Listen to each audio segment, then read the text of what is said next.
دوستو یہ ویڈیو دیکھے جس نے عربی چینل کو انٹرویو دیا ہے، بعد میں اس پر باتیں کر رہا ہوں۔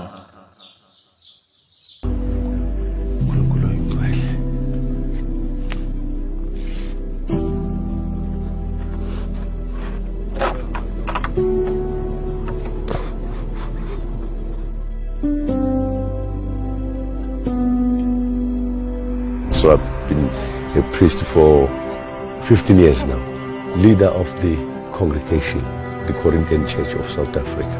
It's got about 100,000 followers. Until I had a dream. I was sleeping. And I'm hearing this voice. I was sleeping in the church. It's a small room, a small piece of room. Then I heard this voice.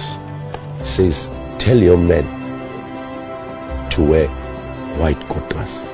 Kurtas. I said, oh, Muslim head. Then I said, just.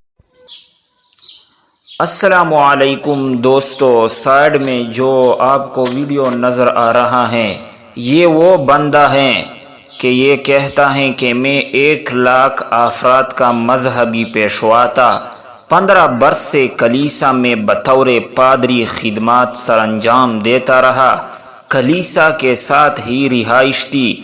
پھر ایک دن ایک خواب دیکھا، وہی خواب پھر بار بار دیکھا، مجھے حکم دیا گیا کہ اپنے لوگوں کو سفید لباس پہناؤ۔ میں نے سوچا کہ سفید لباس تو مسلمانوں کی نشانی ہے، بس اشارہ سمجھ گیا۔ میں نے اپنے تمام پیروکاروں کے ہمراہ کلمہ شہادت پڑھ لیا۔ ابراہیم رشتمون چند روز جنوبی افریقہ کی ایک ویڈیو آئی تھی جس میں پادری سمیت چرچ کے تمام سینکڑوں پیروکار بیک وقت کلمہ پڑھ رہے تھے، تو یہ صاحب ہیں اس چرچ کی پادری جن کی وجہ سے پورا کلیسا ایمان لے آیا۔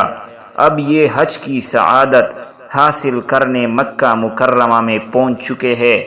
ارض مقدس پر قدم رکھ کر ہی ابراہیم صاحب سجدہ ریز ہو گئے۔